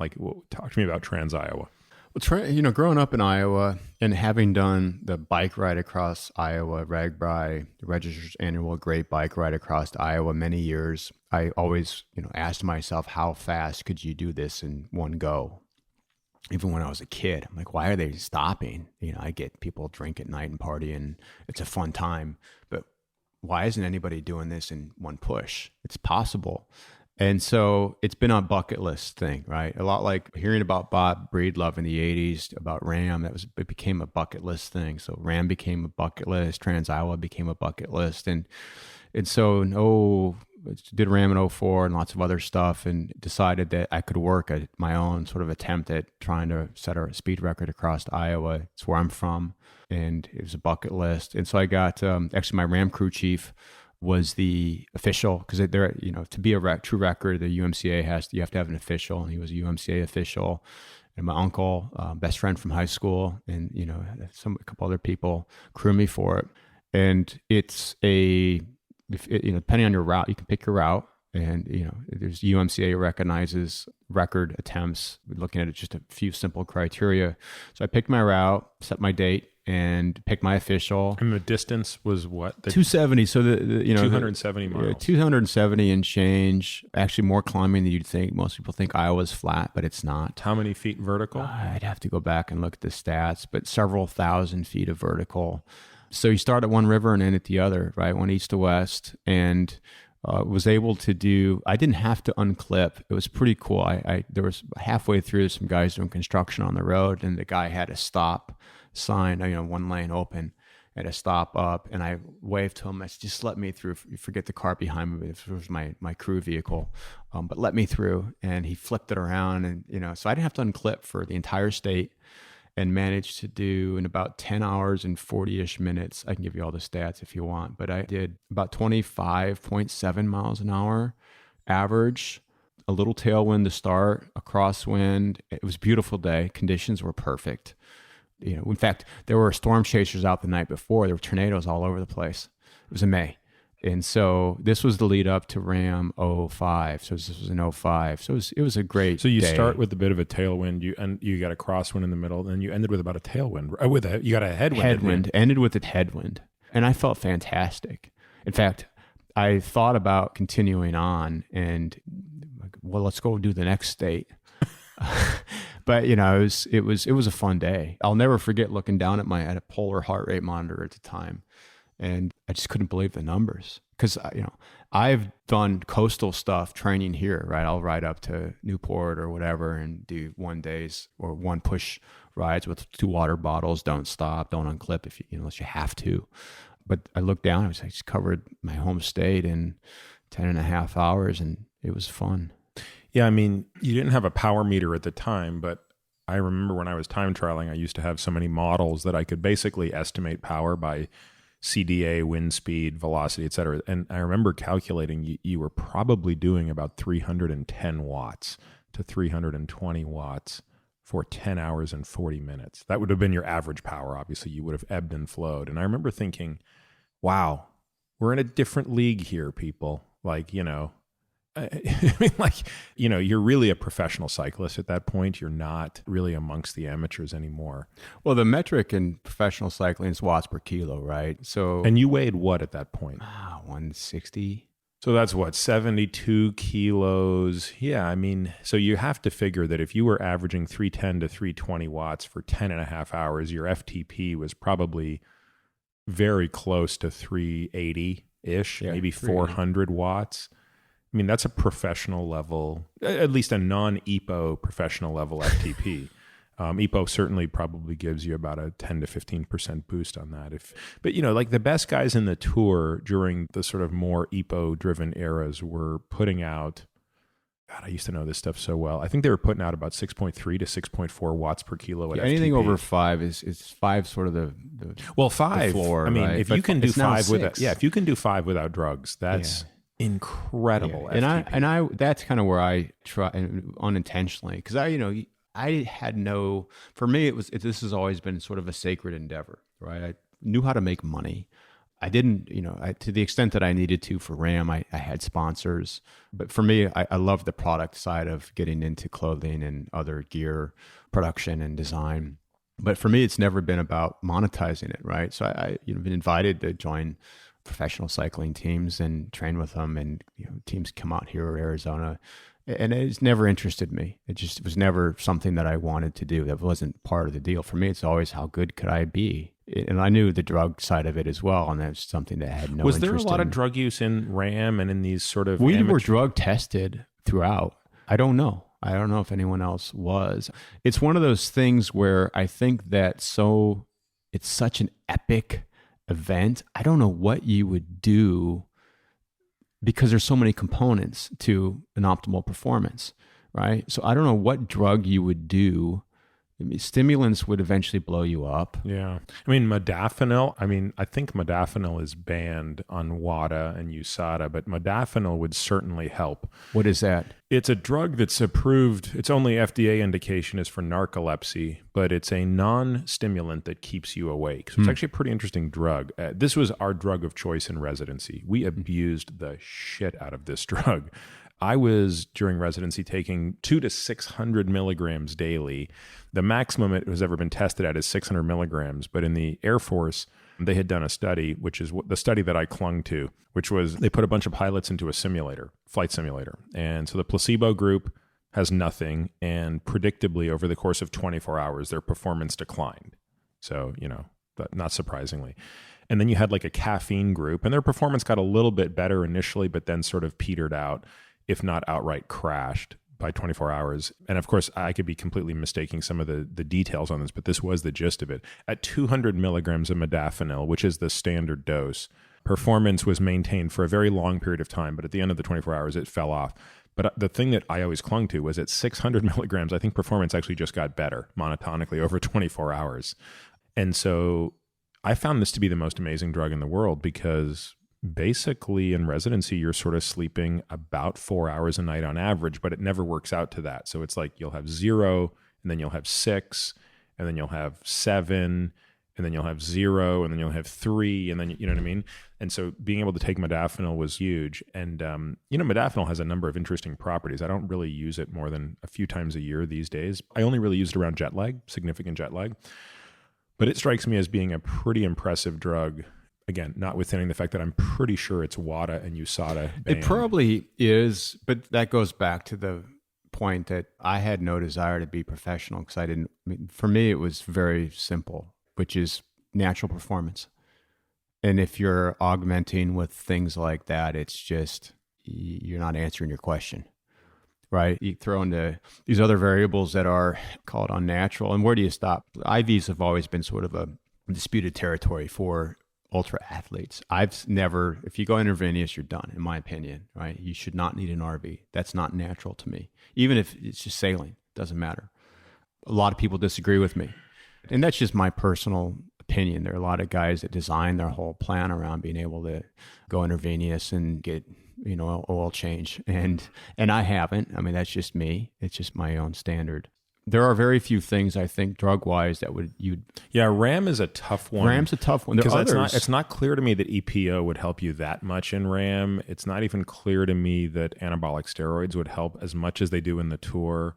I mean, I think EPO is a much more important factor in Grand Tours than even the anabolic steroids or the glucocorticoids or corticosteroids. Yeah, and the stimulants, I mean, that used to be the drug of choice up until about the 80s in professional cycling. But as you pointed out, I mean, stimulants, you better know when you're using them and for how long, because you can fall off a cliff pretty quick. Yeah, and I've seen guys do that. And I've been part of a few studies that have tested down at what's now Liberty Station, and I think it was the NTC down in Point Loma, the Naval Hospital. I participated in a few studies with Navy SEALs, and they were testing different things. And the SEALs and Special Forces, they're on a whole cocktail, right? Depending on what they're doing. If they're in transit, they're taking one thing. If they're getting ready, they take something else, and they should. And modafinil is a great drug in that setting, because when you consider that the alternative is stimulants with their horrible cycle, well, not to mention the psychological. I mean, stimulants throw you, right? Throw your judgment and do other things. So I agree. I've never tried Adderall even once. All of the time I've taken modafinil, I've never once tried Adderall. And yet I've talked to a lot of people who swear by low dose Adderall for, mental clarity, like 10 milligrams or something like that. But I don't know. I don't feel like stimulants would sit well with my system. Yeah, I didn't even know what Adderall was. And some of the guys, the software programmers on my team, were trading Adderall a few years ago. I'm like, what are you guys doing? And we're going to go outside and we'll be back. And 12 hours later, they're still heads down. It clearly, I've seen it. It clearly, it's certain tasks, it works. Yeah, I think that this low dose Adderall strategy for the right person can be remarkable. Again, the question becomes frequency. At what point does it become too much? Today when we were on the bike, we were kind of talking about this a little bit, but I remember when I was swimming a lot, it's a very tight-knit community, the weirdos who want to do really long swims or really long rides or really long runs or whatever. But it became clear to me a few years into my swimming endeavors that most of the people I swam with were addicts, were recovering addicts. So they were former alcoholics, recovering drug addicts or things like that. And I remember thinking, God, this is so interesting. Like, I'm the only non-addict who does this amongst my peer group. But I've come back and revisited that assumption and now realized that, of course, I am an addict. And just because it's not alcohol or drugs doesn't mean I'm not.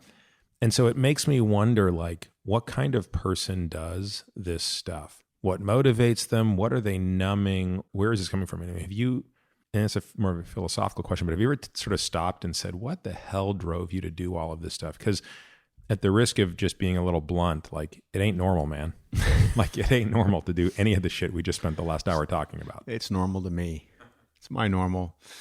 No, it's not. It's not. And I learned this on RAAM, and I haven't experienced it since, but there's a sequence of mental states that I think you go through in these things, and we call it normal homeostasis. And then you move to, with sleep depth and extreme output, you move to illusions, hallucinations. People talk about that and laugh about it. They're funny, but you're still with it. And then you get truly delusional. This is when you're mentally insane. There's a time on RAAM toward the later part of 2004 where I literally didn't know why this van was following me. And I somehow concocted this whole story about being chased and somehow crafted that we were going by a power plant, and I thought they were spies, and I was truly delusional and I was paranoid, and I would try to get away from them, and I kept racing away from them, and they're still following me, and they're turning where I'm turning. I'm like, what the hell's going on? And finally decided to get off the highway. Well, I get off the highway and I'm in a cemetery in the middle of nowhere, and I put my bike, it's all I had to protect myself, in between me and my crew, and they followed me, and this van is here, and they get out, and I'm like, what are you doing? And they're like... So you didn't recognize them even once they got out of the van? I didn't recognize them. I was confused. I mean, this is after 6, 7 days and maybe an hour and a half, 2 hours of sleep. I slept of my 10-ish hours the whole race. It was a 3-hour block at the very end where I just shut down. So I had very little sleep over 6 or 7 days. I was losing it. So it's not normal, right? And eventually came back, and the next day in daylight, like, holy cow. And I remember everything. I remember the whole episode. And they're like, we picked a freaking cemetery of all places to like peel off the road. It was a cemetery, and they were scared. Like, who is this guy? What is he doing? And then, finally we got to New Jersey and 60 miles from the finish, and I had completely lost it and threatened to a dear friend of mine, Howard, who's massive former college swimmer. And I decided I was going to get in a fight with him. And he stuck his hand out, and I thought I was going to get into a fist fight with Howard, and I was 160 and he was 220 and twice my size. Now you lose it. Yeah. But more deep seated, and I think that's your question, right? What motivates this? I started the marathon. I was living in New York City, actually living in Stamford, Connecticut in 97, 98. And I moved back from Europe and came to New York, was working for Price Waterhouse, and was living with guys I went to school with, they're at Goldman Sachs and et cetera, et cetera. And they were bringing home a case of beer every night, and I was sleeping on a couch because I was tired of New York City. I just wanted to get out of New York. And so I crashed on their couch in Stamford. I was always on the road. And after a week of those guys bringing beer home every night, I'm like, this isn't what I want to do. So I needed an excuse. So believe it or not, for me, and by the way, when you're on the couch, you can't get away. So these guys would sit and watch TV and drink beer, and 5 guys sitting around, living like they were in college, taking the train into New York, every morning at 5:30 and just doing the drill. So it was actually an escape for me. So I started training for the 98 New York Marathon in the spring of 98. And that was my excuse. Sorry, I can't drink. I'm got to get up and run in the morning. And that's what I did. So that's how it all started. Right around the same time was going through a brutal breakup with my college sweetheart. And I think that was the second component of it, right? I just had no desire to socialize and just wanted to get back to some foundation that I could find for myself. So a lot of transition. So I'd say, running away from stuff is where it started. And then of course it evolved to, once I moved to Chicago, did the Chicago Marathon, then did New York, which was my goal. Did New York as Batman in 98. It freaking blast, running, just didn't worry about time, just had a good time. But then realized that, I could actually pull off some decent times. It's not that hard. I've hardly trained for this, and I did well by my standards. And so that's when I moved to San Diego in 99, is I said, I'm going to get serious about this and really focus on it. Obviously, what do you think about, this is a big question I get, what do you think about when you're out there for so long? And do you get bored? And I've never gotten bored.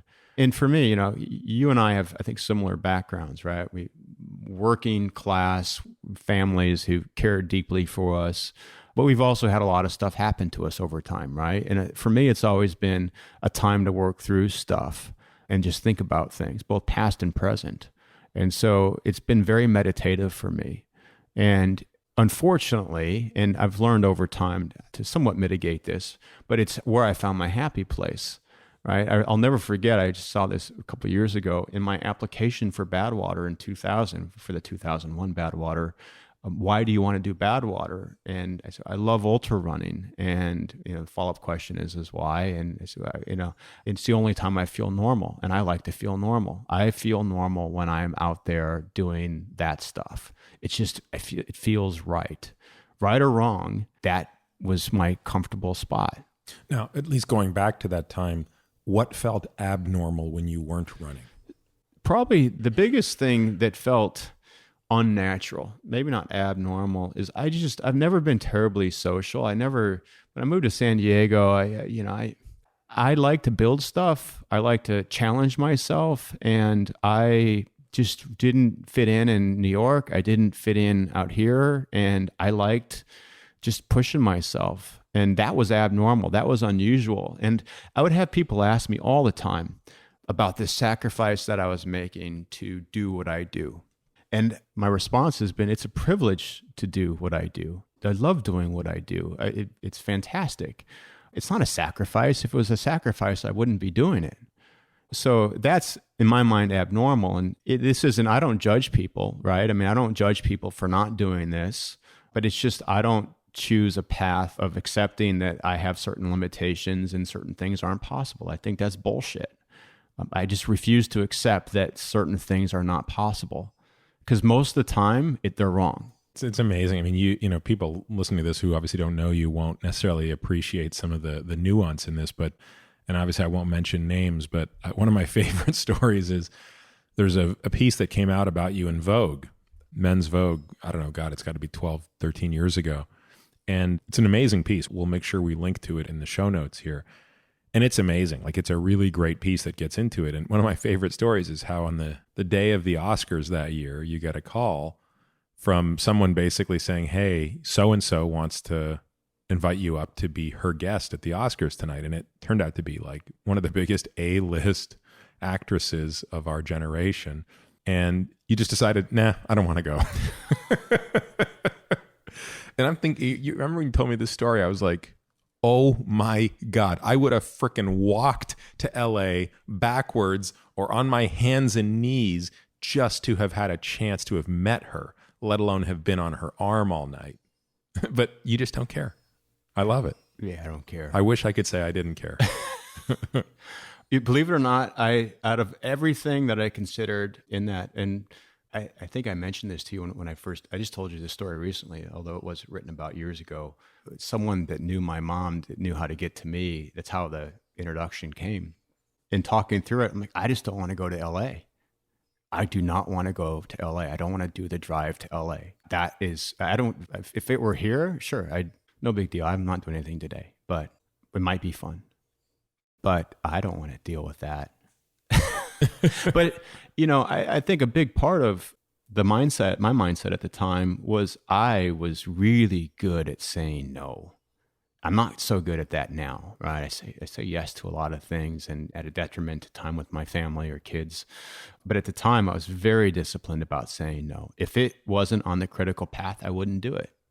And I was very focused, and I was just great at saying no. In fact, there was a time there for months where I just told my family, I'm busy. I don't want to talk to you. I don't want to communicate with you. I'm going to be laser focused, and I want to eliminate every potential distraction I can. And at the time, that for me fell into that category. It was just a distraction.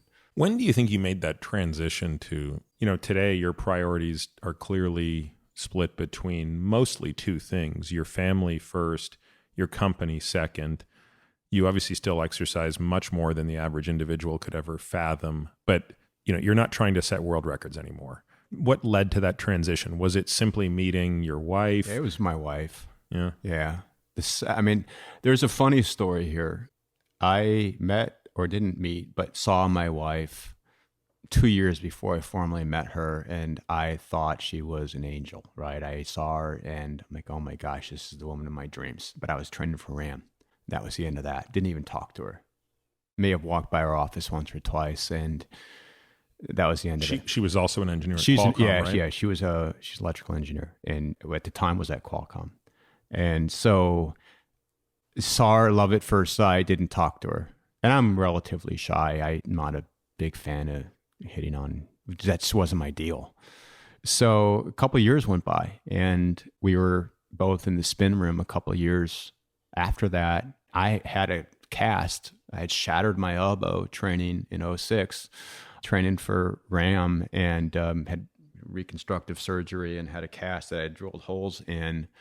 So it was from my armpit all the way down to my wrist, and I was drilling holes in it so I could shower with this cast. You know, I had pins and wire and crap in my left elbow. And she came in, and I had a pool of sweat. I'd gone in. I was doing 12-hour. I couldn't ride outside with my cast. It was too dangerous. But I was doing 12-hour sessions. 12-hour sessions on a spin bike in the Qualcomm training room, and I had gallons of water there, towels, of course, and carrots and celery. That was my nutrition for the fiber, and a stack of DVDs. I was there at 3. She rolls in at 6 or 7. And at that point, I think I had taken my shirt off and was just hammering, right? I was not expecting anyone to come in on a Saturday. And so I throw my shirt back on, and she gets on a spin bike, and it's a fun story, but I won't tell it now. But it was her, right? So I met her, and we eventually went on a date, and she and her dad, the Furnace Creek 508, were my crew on the Furnace Creek 508 later that year. She got me. I mean, we went to Hawaii shortly after we met, and I ran up Haleakala. So I ran from Paia at the beach up to the top of Haleakala on the last day of our stay. And this is 6 weeks after we met. And I'm like, she gets me. She crewed me in the middle of the night running 40 miles up to top of, this volcano. All right, she's the one. We decided to get married after our third date. So she changed. I mean, I'm done. I'd answered the questions, most of the big questions. I still had some bucket list things, but where do you draw the line, right? So it really comes down to I found myself asking the question, what am I doing? So I'd be out in East County doing my 300 miles training I did the UMCA 24-hour race that fall. And in training for that, for the first time, I had never asked myself that question. What am I doing out here? It's kind of like Forrest Gump when he's running back and forth across the country and he sort of stops and realizes he's done. Yeah. Like it was that. And that was my last ride in East County.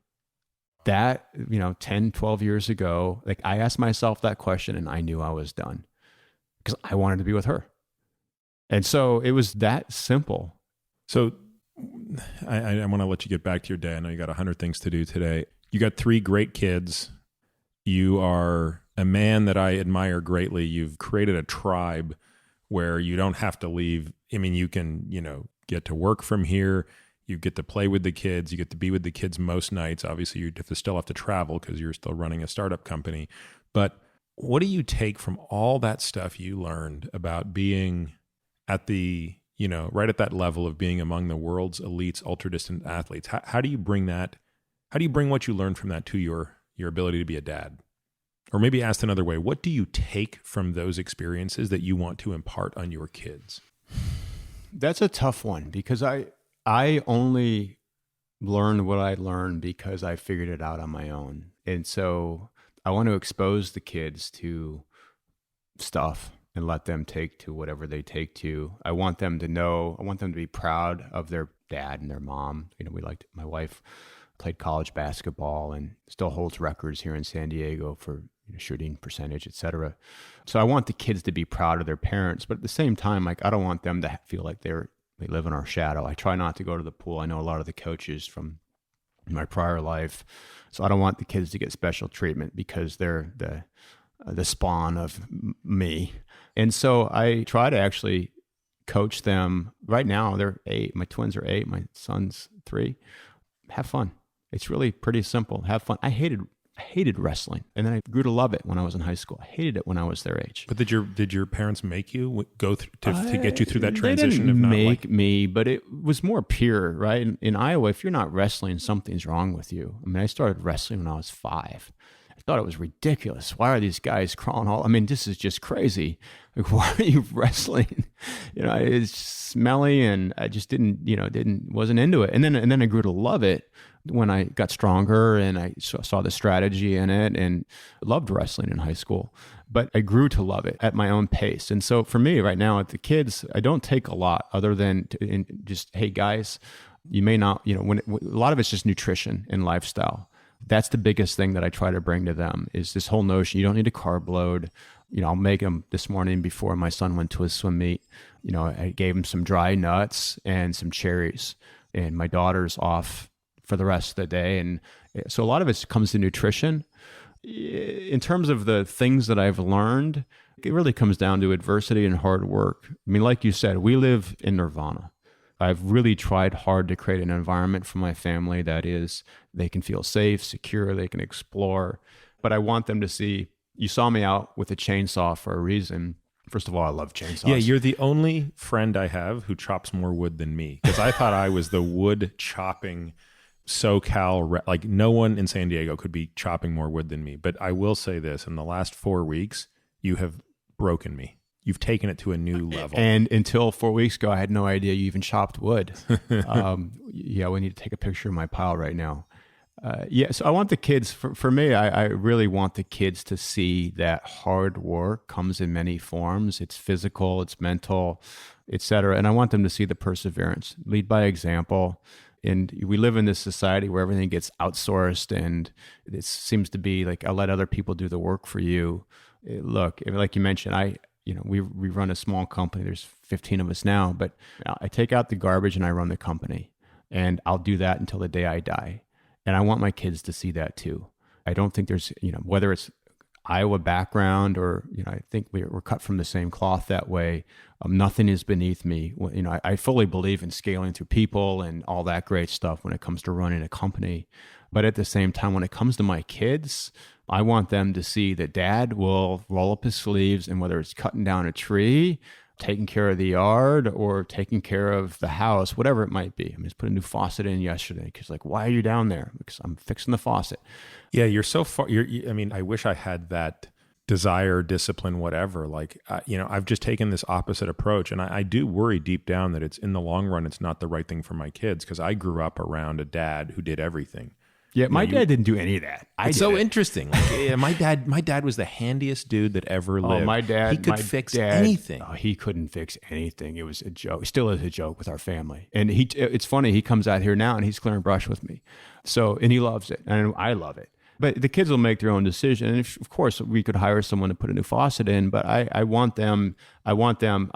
First of all, I enjoy the accomplishment, sense of pride of saying I just did that. And so I enjoy tinkering around the house, but it's good for the kids to see. The biggest thing for me with the software company has been in terms of taking the lessons from endurance. And so my family and my company are like my two families, right? And never give up. It's that simple, right? And we've taken a lot of different paths to get to success for my training and my endurance accomplishments. Our family, we've done a lot of different things to try to architect the best situation for our family. And we've done the same thing with my company. And I sit on the board of a few companies as well. And my only advice is don't give up. It's that simple. When training, don't give up. A lot of it, you get a lot of adversity, but don't give up. It's usually the person that keeps moving. If you don't win the race, you'll finish the race. So just keep moving. But there's something more to it, right? There's this intelligence. Like, you knew the days that you needed to back off. And I suspect that your greatest asset outside of your mental toughness, which there's just no way to displace that, or there's no substitute for just the raw mental toughness. But I think it's that you've been, for example, very fortunate in your career to not have many significant injuries. You've had one arthroscopic knee operation. I mean, there's nothing. They yanked that little tiny sliver of meniscus off it. Mm-hmm. For a guy who's run tens of thousands of miles and has done all you've done, you've got a broken collarbone from a bike crash. You've got a broken elbow from a bike crash. You got a little meniscal nubbin that got cleared pretty quickly. I think part of that is just the intelligence with which you've been able to approach this, which is like, you sort of know what are the days to push, what are the days to back down. And to me, that's the thing that, like, if that knowledge can be codified, that's probably the thing that people would benefit from greatly, right? If you're listening to this and you're thinking, how am I going to run a marathon while I'm, the VP of operations at whatever company I'm at, or I'm the single mom who's trying to figure out how to get two kids off to school and back while working 40 hours a week, but I still want to set these physical goals. Like, you got to be able to train smart. Everything you do has to be purpose driven. Yeah, I'm going to read you a text I got late last night. Hey, Mike, quick question. Today was meant to be 20 per Higdon. That's Hal Higdon, who is a fantastic marathon coach, puts together training plans. Didn't realize I would be climbing a lot. Super awesome, although after the loop, I only got 12.5 in. Should I go pound more flat? F it. I'm also running out of time. And my response to him is the general rule is to stick to plan, even if you didn't get all miles as scheduled. In other words, don't try to make it up. And he's just a guy training for his first marathon. He's up in San Francisco, a good friend of mine. So I've learned through mistakes, if I push too hard, if I try to make up miles, for example, I'll blow up. How do you codify that? I mean, a lot of it's just you have voracious appetite for information and research. The literature is there. The information is there. It may not be in context, right? So I've learned a lot about running and fat adaptation, et cetera, through mountaineering and cycling through other. So it's there. It just needs to be translated. I mean, you and I are huge fans of Richard Feynman. And if you look at what Feynman did with the whole Challenger investigation, bringing together a cross-functional team of engineers and physicists, et cetera, in terms of problem solving and scientific reasoning, the best approach is a cross-functional, world-class expert team, because you think outside the box and you bring other ideas from other domains. So I think codifying it comes down to, don't limit yourself to just thinking about a marathon or whatever. Look at yourself and be objective and figure out what it's going to take to achieve whatever you define as success. If you're a VP of ops of whatever company and you want a marathon, you want a 5K, look around you. The information's there. The resources are there. I mean, it's so much. That's the thing, right? We've talked about this. When I used to ride out east in the desert, I would print out maps scanned from an atlas, and then I'd put them in a Ziploc bag to keep them dry from my sweat. And I would literally, that was my navigation. I would chart out my 300 milers, my 400 milers. It's so easy now to get information, perhaps too easy, because when you have to work for it, sometimes I think you're more vested. So in terms of translating some sort of general rules, don't be afraid to ask questions. My friends ask me. I coach a lot of people informally today, and it's generally, you don't overthink it. I mean, while I definitely think there's something to be said for looking at the data and analyzing, et cetera, unless you're looking to break a world record, don't be too hard on yourself and just get out there and have fun. I mean, that's sustainable. You are very data light these days. We were out riding this morning and lamenting the heat and how slowly we were riding relative to what we would like to. And I was like, God, these power meters, they never lie to you. Just once I want this thing to lie to me and tell me I'm better than I am today. And you're like, dude, I don't have a power meter. I don't have a heart rate monitor. I'm just out here having fun. And I was like, why the hell do I have a power meter? I don't compete anymore. I don't do this anymore. Take it off. Yeah.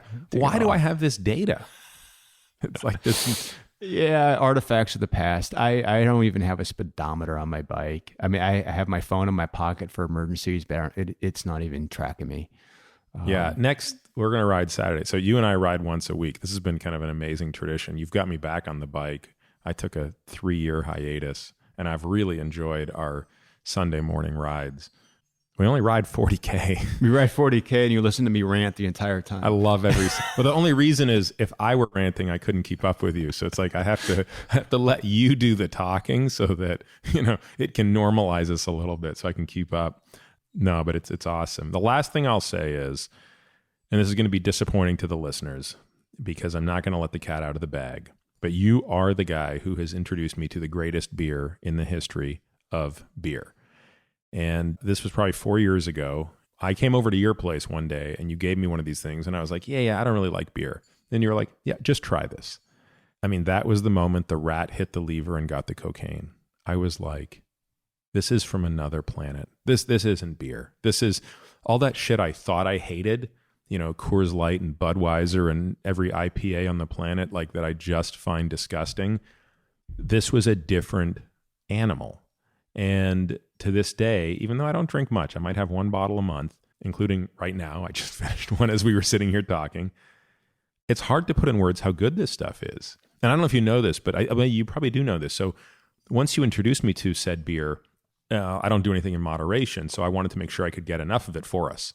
So I had one of my analysts start looking around the country to find it, because at the time you were only getting it in Belgium, right? Yeah, I was bringing this into the country as yeast samples. I was ordering it online, and the first shipment came as a box of yeast samples, which is, I guess, what they did. I just ordered it online, right?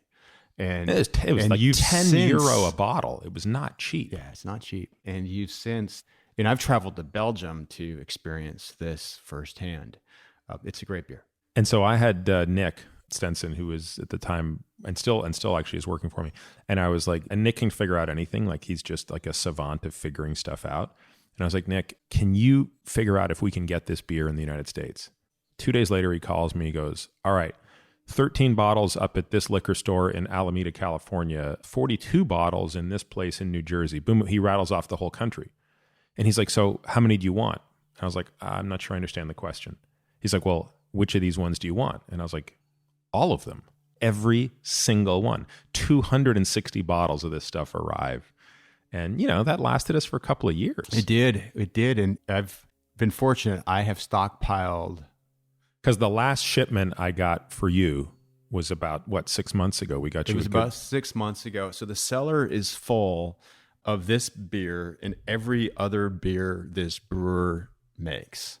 And they're all fantastic. Are there any, can we give the listener a bone? I don't want to name this beer because not to sound like a dick, but I'm not going to be happy if we can't get this beer anymore. And I'm worried that it's such a limited beer that if I say what it is, I'm never going to get to drink it again. So I'm just going to have to be a selfish jerk. Could we name the brewery and not screw ourselves, or will people figure it out? No, we can't name it. What I love about the brewery in Belgium, they're truly authentic. They just don't give a shit, right? So they're just low volume. They're low volume. They do all these crazy runs. They experiment. They try different things. They have they do like 300 bottle runs. They tinker. And it's fantastic. I mean, it's and all I feel of so bad everything. That we can't share anything. Some of it's not all of it's great. They have a couple sours that don't care for. I'm not a fan of those. But yeah, from strong Belgian ales to quads and on down. Everyone I've introduced it to has just been blown away. You don't have to be a beer drinker. You don't have to be a guy who even likes alcohol. Like, there's just something about this that's so good. So here's the bone I think we can throw people. In one of our droughts a couple of years ago, when we were between being able to find more of this stuff, you introduced me to a beer that I think we can share with the general population that I honestly is 80% as good. It's close. It's not special, but it's fantastic. It's a great mass production beer. I agree with you. And that would be Judgment Day. Judgment Day. Lost Abbey is a San Marcos, California brewery. Judgment Day is up there. So it's a strong Belgian quad, as they call it. There are a few others, Chimay, Grand Reserve, and others. But the Judgment Day it's a local brewery. It's the closest thing I've ever tried to this beer. There are a few, and I've come at it from a few different directions to try to find something similar to our favorite. Judgment Days. In Judgment, there's a few other, cask aged Judgment Day equivalents that the Lost Abbey put out that are fantastic. But, a little too smoky or a little too oaky et cetera. The Judgment Day is just the right taste. Judgment Day, it is. It's dense. It's a dense, strong, 10+% alcohol. All you need is one. Yep.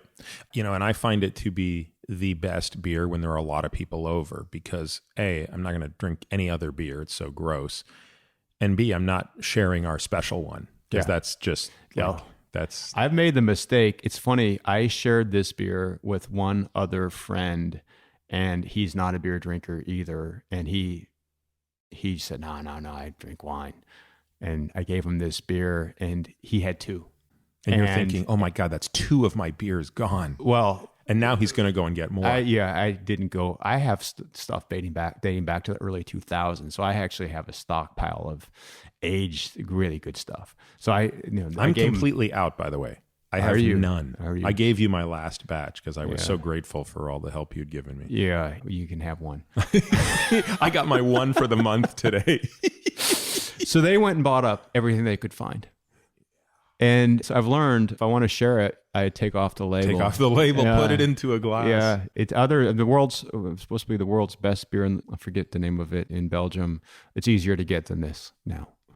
All right. So for the listener, and here's another little point. I was at Bevmo this week, totally opportunistic. I pulled in. I was looking for like a credit union that I needed to go open an account in. Blah blah blah. And I was like, oh, there's a Bevmo here. I'm going to go get some more Lost Abbey because that's where I used to get the Judgment Day.